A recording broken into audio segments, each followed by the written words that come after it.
They moved in, then they changed the address of my own house. The mail stopped coming. The gas company said wrong recipient. My name erased from the records, silently, like I never existed. But I was still on the deed, they just didn't check.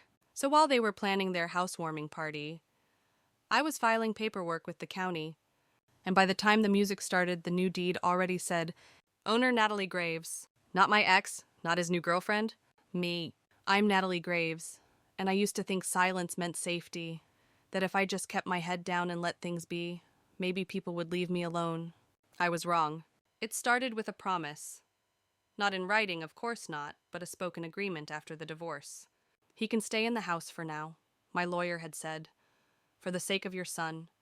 He needs some stability. I agreed. I wasn't trying to fight. I was trying to heal. So I moved out of the house I had helped pick tile for, the house I planted peonies in, the house where my son took his first steps. I gave him the space because that's what they all said was best. But no one prepared me for what came next. 3 weeks later, I drove past the house, just to check in, just to see if the porch light still worked, just to pretend, for a moment, that it was still mine. And what did I see? 2 new cars in the driveway, a new doormat, one of those cheesy ones that said love lives here, and her, a woman I didn't know, standing in my kitchen window, wearing one of my old flannels. At first I thought maybe she was a cleaner, or a friend, or I don't know. But then I saw Derek, smiling, bringing her coffee, touching her waist like they'd always belonged there. I parked my car across the street and stared. They didn't notice me. They didn't even close the blinds. That night, I didn't sleep. I didn't cry either. But something inside me shifted. I drove back the next morning. I wanted to talk to him, ask what the hell was going on. But when I walked up to the front door, the key didn't work. They changed the locks. The porch, once covered in our son's toys, was empty now. Instead, there was a brand new nameplate by the door. The Jacobs residence. Jacobs, her last name? They renamed my house. I knocked, hard. No one answered, but I could hear laughter from inside. Music, glasses clinking. They were hosting people already. I stood there for 5 minutes, breathing like I'd run a marathon. Then I walked back to my car. I didn't scream. I didn't cause a scene. But inside, I felt something I hadn't in a long time. Not sadness, not grief. Resolve. I was going to take back what was mine. Not with yelling, not with begging, with paperwork and silence. Because the moment they changed the name on the door, they declared a quiet war, and they had no idea who they were dealing with. The first sign was the mail. It stopped coming. No water bill, no mortgage statement, no property tax reminder. At first, I thought maybe it was just a delay, a holiday weekend, a postal error. But then I got a call from my credit union. Ms. Graves, we just wanted to confirm your new address before sending your statements. New address I hadn't moved. I asked them what address they had on file now. It was a place I didn't recognize, some random box in Lakewood, 30 minutes from Aurora, where I live, where the house is. I froze. Because I hadn't updated anything, I hadn't touched my account. But I knew someone who might have. Derek, the man I used to call husband, the man now playing house in my home, with his new girlfriend. I hung up without saying another word. I didn't want to give away a reaction. Instead, I drove straight to the post office, marched up to the counter. Hi, I'm Natalie Graves. Someone's forwarding my mail without permission. The clerk tapped on the keyboard, glanced up, and said something that stopped me cold. Looks like you submitted a change of address form 2 weeks ago. I didn't, I said, well, someone did. I asked to see the form. She shook her head. Privacy laws.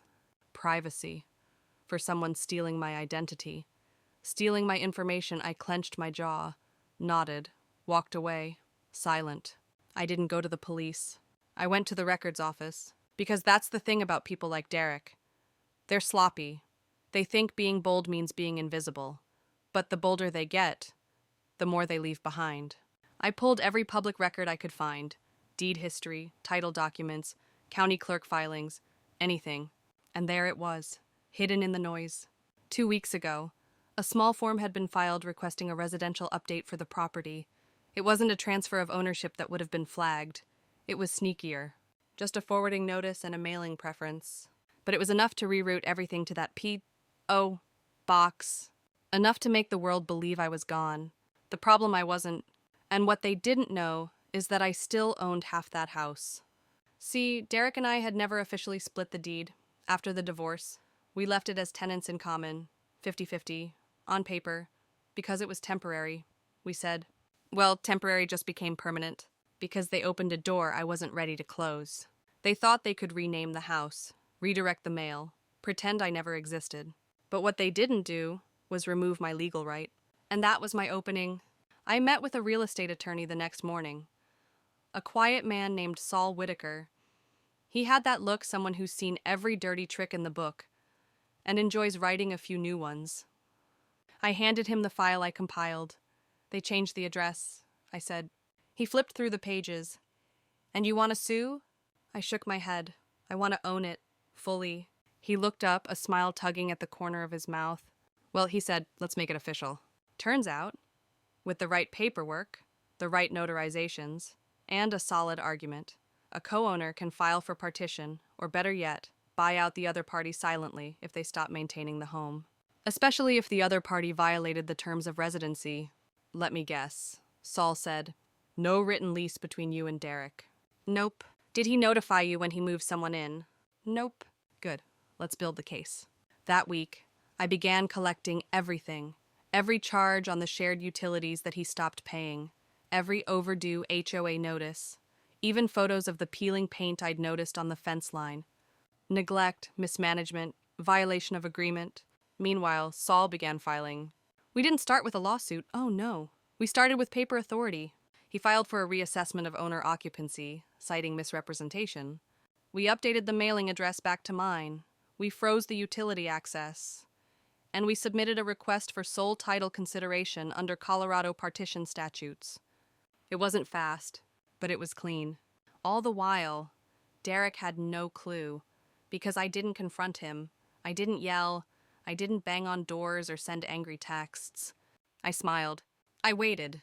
And I let bureaucracy do what it does best, move slow and strike hard. Weeks passed, then a letter came. Sole title reassignment pending approval. Response required from co-owner within 30 days. If he ignored it, it would move forward. If he challenged it, he'd have to prove occupancy, financial responsibility, and intent to maintain the property. He did neither because he didn't check the mail. He thought I was gone, but I wasn't gone. I was behind every form, every signature, every submission. They wanted to make me disappear. Fine. Then I'd disappear, into the deed, as the only name left. And just to be sure, I sent one certified copy of the pending title to the house, addressed to the Jacobs residence. No return address, no signature, just one line written in sharp black ink across the envelope. Check the deed.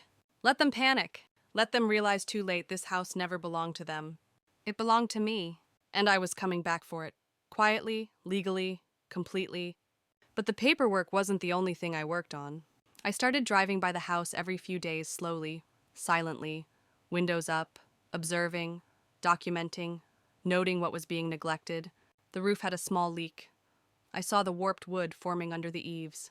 The lawn was overgrown. The city even posted a citation, once high grass and failure to maintain curb appeal. I took a photo of that citation, dated, time-stamped. Because in legal terms, all of it mattered. If Derek wanted to be owner, he had to act like one, maintain like one, pay like one. And he wasn't. In fact, the more I looked, the more I realized he never really did. Not even when we were married. I picked the tile. I paid the mortgage. I coordinated with the HOA. He just lived in the shell of the house I built, and now he was letting it rot, like it meant nothing. But it meant something to me. It meant legacy. It meant memories. It meant the only real thing I still had from the life I thought I'd have forever. So I didn't just want the house back. I wanted every trace of their arrogance erased from its walls. Saul filed the next set of documents, a notice of intent to reclaim. Under the occupancy clause and co-owner abandonment statute, I could file for accelerated transfer if Derek didn't show up to court. And guess what? He didn't. No lawyer, no call, not even a protest. Because he was too busy thinking I was too soft to fight. Because people like him mistake silence for surrender. They mistake dignity for weakness. But that silence, that was strategy. And that dignity, that was my armor. 30 days after the court sent its second notice, I got an email from Saul. Subject line, it's yours. I opened the PDF, and there it was. A deed, a stamp, my name alone under legal owner. I didn't cry. I just stood up, straightened my spine, and whispered, now we begin. Because this wasn't the end of the war. This was the moment I claimed victory without ever firing a shot. And the battlefield was paperwork. I didn't show up with a truck. I didn't bring movers. I didn't change the locks in the middle of the night. No, I waited for the perfect moment. Their housewarming party. Yes, Derek and his shiny new partner threw a party for their new home. There were invitations, fairy lights strung across the porch I once painted pale blue, a grill smoking in the backyard, laughter from people who didn't know or didn't care that the deed said my name. It was a Saturday in early spring, warm enough for drinks on the lawn, loud enough to mask what was coming. I pulled up in a navy blazer and dark jeans, not overdressed, not underdressed, but absolutely intentional. I didn't knock. I walked straight into the yard, past the guests, past the cooler of drinks, right up to the back deck where Derek stood, a beer in hand, laughing. He saw me, and the color drained from his face. Natalie, his girlfriend turned, confused. Who's that? He didn't answer. I took out a manila envelope, thick, crisp, marked official. What are you doing here? Derek asked, his voice a little too high. I'm just returning to my property, I said calmly. He scoffed. You gave this up. No, I said, you assumed I did. I held up the papers. You might want to read this. He reached for it, but I stepped back. Actually, I'll read it for you. I unfolded the deed transfer. Effective, immediately full legal ownership of the property known as 1143 Monroe Street, Aurora, Colorado, belongs solely to Ms. Natalie Graves. The silence hit like a slap. You're lying, his girlfriend whispered. I turned to her. You live in my house. Someone gasped. A guest dropped a drink. Derek's jaw worked, but no sound came out. This is a joke. He finally said, you can't just walk in here and I said, and I handed him the envelope. Inside the deed, the court notice, the 30-day notice of removal.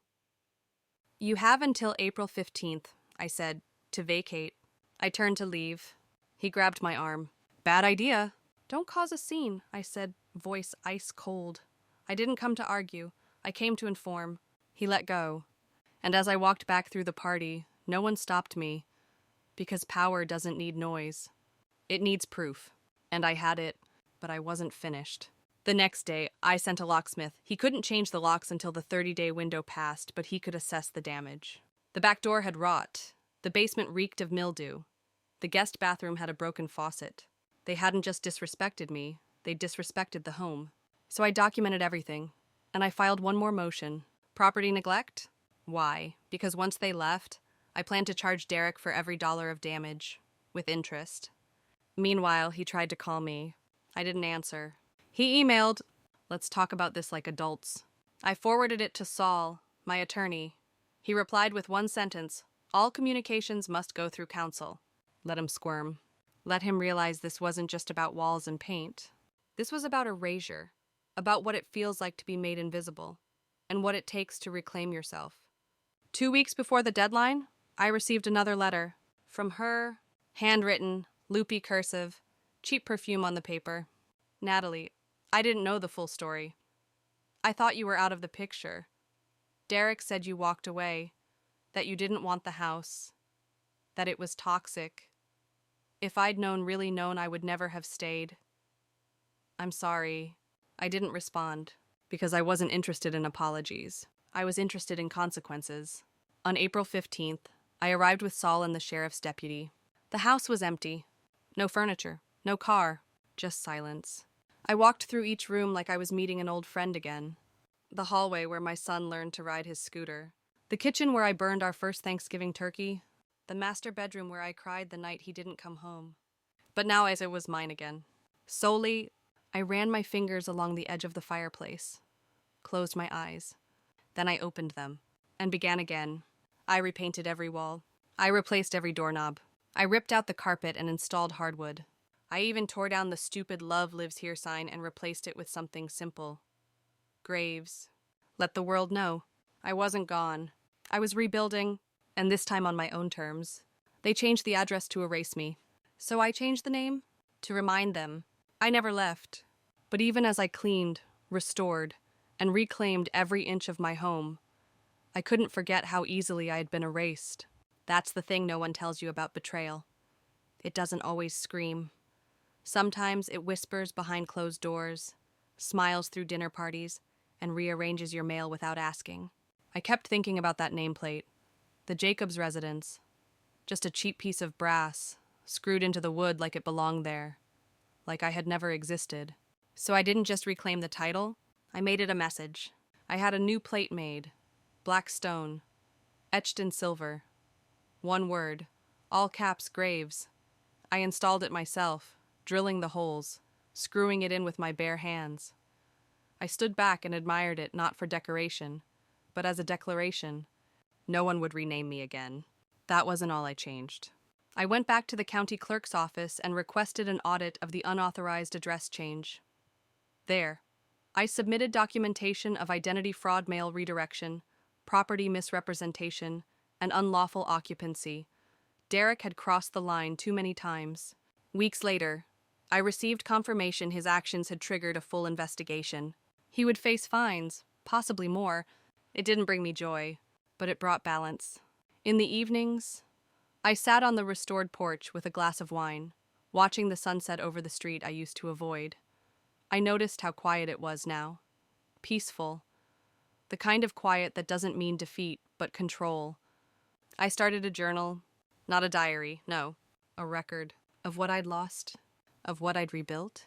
I wrote down the dates, the forms, the quotes from Saul, the moment I realized that legal revenge was the most elegant kind. I even wrote down her apology, not because I forgave her, but because one day I wanted to remember that she admitted it, that they both knew what they did. Sometimes healing doesn't look like closure. Sometimes it looks like receipts, and I had plenty. One afternoon, a neighbor walked by an older woman named Joan who'd lived next door for 20 years. She paused at my gate and said, "It's good to see you back." I smiled. "It's good to be back." She nodded, then added, "Never liked the people who moved in. They didn't wave." Small comment, huge meaning. I mattered. Even when they tried to replace me, even when they acted like I was gone, I was always there. Somewhere in the foundation, in the paint, in the silence. And now my name was the only one that mattered. Not just on paper, but in every brick, every beam, every breath of this house. It was mine again. Fully, legally, quietly, and permanently. Revenge doesn't always arrive with thunder. Sometimes it comes as a silent letter, a file, a notice, a name changed in ink. It was mid-May when I received a phone call. "Miss Graves." "Yes." "This is Officer Salazar with the Aurora County Civil Division. We've completed the investigation into the fraudulent address change and identity misuse. Would you like to proceed with a civil claim?" I didn't say yes. I said, "I already have." Because what Derek didn't know, what he never bothered to imagine, is that I kept every receipt, every interaction, every lapse in responsibility. I had timelines. I had photographs. I had more than enough. The house may have been the battleground, but the real weapon was my patience. Let me rewind just a little. The day after they moved out, I changed every lock. Not just the front door, but every internal room, every window, every side gate. I treated the house not as shelter, but as a legacy under siege. Then I called a contractor. "I want every inch of this place restored." I said, "But I want to see the damage first." We did a walkthrough together, in silence. The baseboards had water damage. The dishwasher had flooded and molded the cabinets beneath. The garage was scratched with graffiti, some half-funny joke about Derek's kingdom. He turned my house into a punchline. And that's when I made a decision. This wasn't just restoration. This would be a rebirth. Over the next 4 weeks, the house transformed. New floors, fresh paint, custom fixtures, and the garden. Oh, the garden I dug it up myself. I planted sunflowers.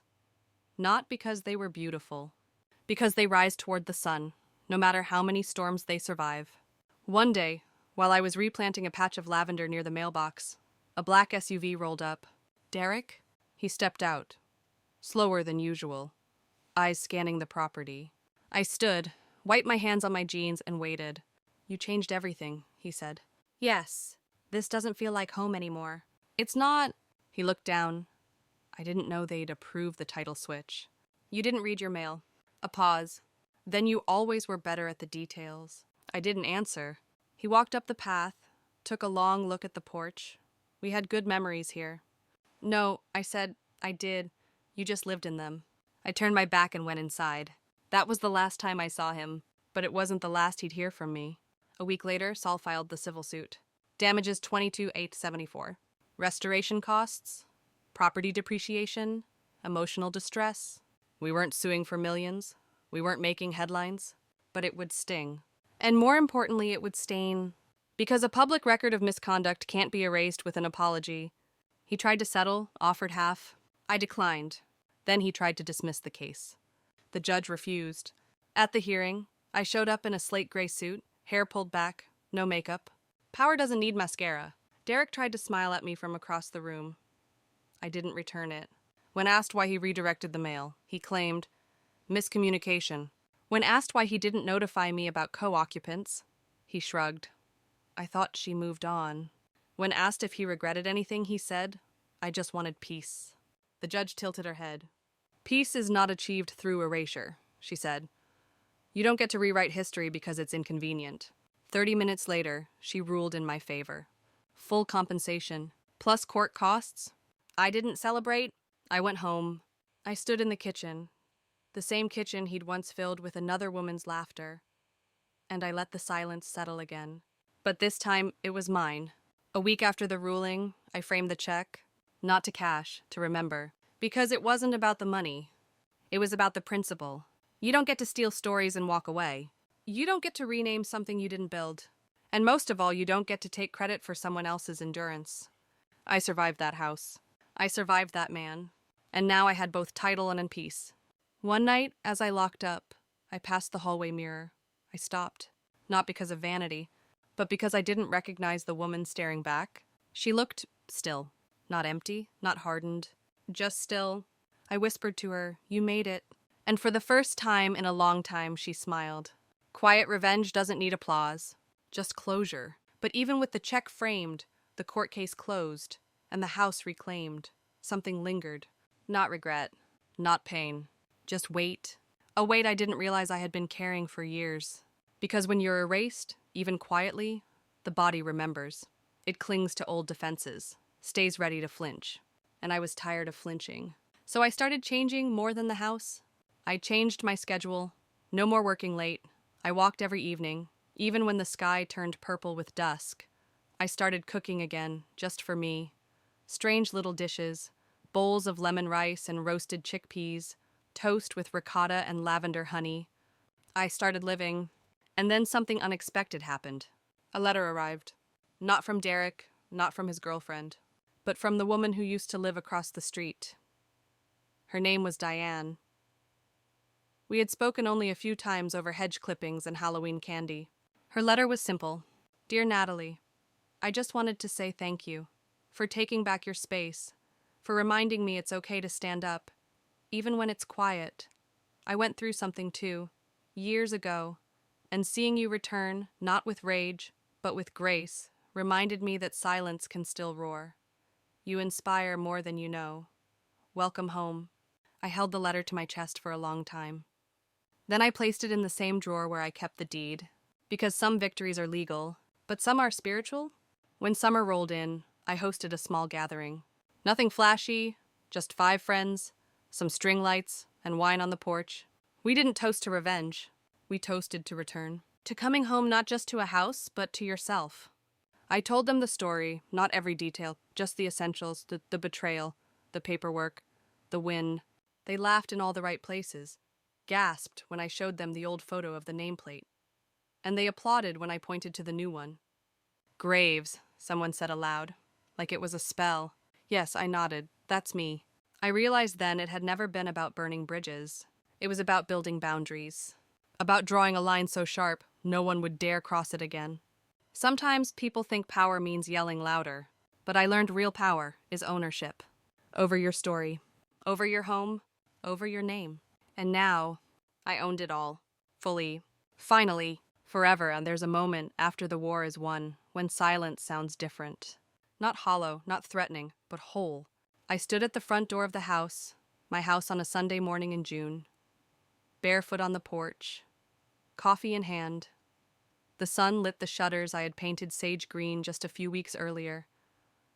The mailbox gleamed, my name engraved on it like it had always belonged. Natalie Graves. That name had been buried for a while, under his name, under their address, under assumptions. But now it stood taller than ever, carved in wood, etched in title, and more importantly rooted in every decision I'd made to take my power back. It started with mail, and it ended with legacy. But let me tell you something I hadn't expected. Peace isn't loud, but it is heavy. Because after the revenge is done, after the paperwork has been filed, the case is won, the property reclaimed, there's no one left to fight. Only yourself. And that's the quietest battlefield. I started noticing the spaces he'd once occupied, not as wounds, but as opportunities. The master bedroom, I turned it into a writing room. A long white desk, a corkboard covered in affirmations, a small gold plaque that read, "Make them regret underestimating you." The old guest room, I converted it into a reading nook. Floor-to-ceiling bookshelves, a green velvet chair, and a lamp shaped like a phoenix. Because if I was going to rise, why not do it in style? Even the backyard had its story rewritten, where they once threw parties and claimed my space. I built a garden. Herbs, vegetables, small citrus trees in pots. Every root was a new chapter. And the neighbors noticed. "Looks like you've made this place yours," Joan said one afternoon as I pruned the rosemary. I told her, fully, legally, and emotionally. She smiled like she knew, like she saw every fight I'd never spoken out loud. But peace didn't just mean rebuilding walls. It meant looking at the ruins and asking, what part of me allowed this? That's where the real reckoning began. In therapy, I unpacked years of swallowing silence, of making myself small so others could feel tall, of letting someone change my address literally and metaphorically. My therapist, Dr. Chan, said something that stopped me cold. You didn't just take back a house, you reclaimed your coordinates. My coordinates? Not just where I lived, but where I stood in the world. And once I stood firmly, something beautiful happened. I started helping others do the same. It began with a blog, Quiet Reclaims, Calm. At first, just essays, my story, lessons in boundary setting, legal tips for property disputes, step-by-step guides for what to do when your name is erased. Then came the emails. Hundreds! From women, from men, from people in between. All of them saying the same thing. I thought I was crazy. I didn't know I had rights. I thought silence meant defeat. It didn't. And I was living proof. The blog turned into a podcast. The podcast into workshops. I got invited to speak at a summit on real estate justice in Denver. I stood on stage and told them, they changed the address, so I changed the owner name. And now, no one forgets who lives there. Applause. But the best moment came after. A young woman approached me, no older than 23, shaking, eyes wide. They kicked me out after my mom died, she said. Her boyfriend said the house wasn't mine, but I found a notarized letter. I followed your checklist, and last week I got it back. We hugged tight, because revenge, when done right, becomes restoration for others. You don't just win for yourself. You win for everyone who ever thought they had to stay silent. One night, I stood in the kitchen, the same kitchen I had once felt exiled from. I opened the drawer, pulled out the framed check from Derek, and set it on the counter. Next to it, I placed Diane's letter, and next to that a new deed. This time it wasn't for my home. It was for a property 2 blocks away, a small, rundown bungalow. I had bought it under Quiet Reclaims LLC, because now, I wasn't just reclaiming my own space. I was building safe homes for others. Women leaving abusive situations, elders being displaced by greedy relatives, LGBTQ+ kids kicked out by traditional families. If they needed somewhere to start over, my doors would open. Because once you reclaim your home, you don't just protect the walls. You expand the foundation. By fall, the bungalow had a fresh coat of paint, a new fence, solar panels, and a plaque by the door.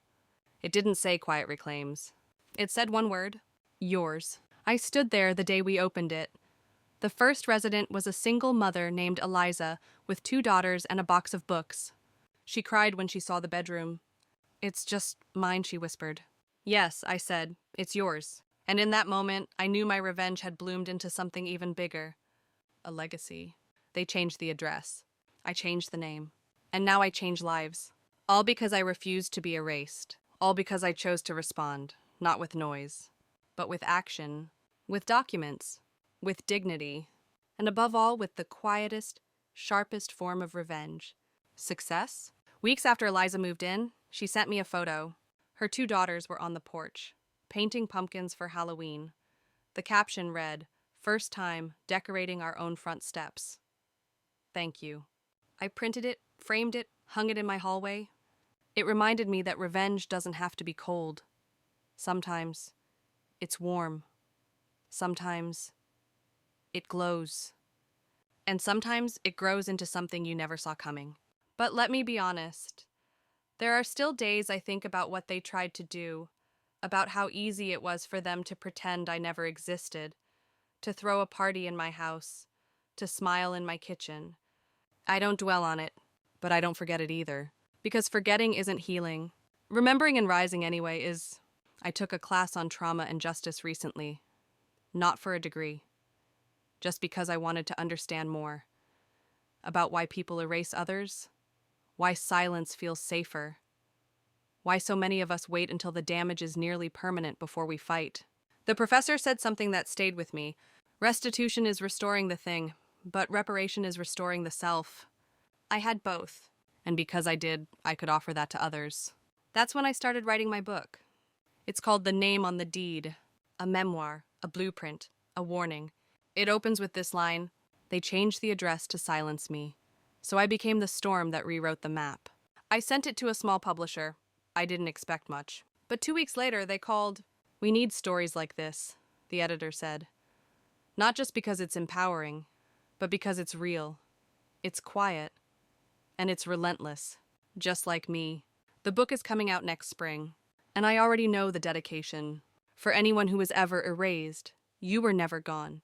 You were just waiting for the right moment to reclaim everything. The night I submitted the final draft, I sat on my porch again. Same sage green shutters, same wine glass, same nameplate on the box. But this time, I wasn't alone. Joan joined me. She brought cinnamon cookies. We didn't talk much, just sat in the stillness. Until she finally said, "You know, this block feels different now."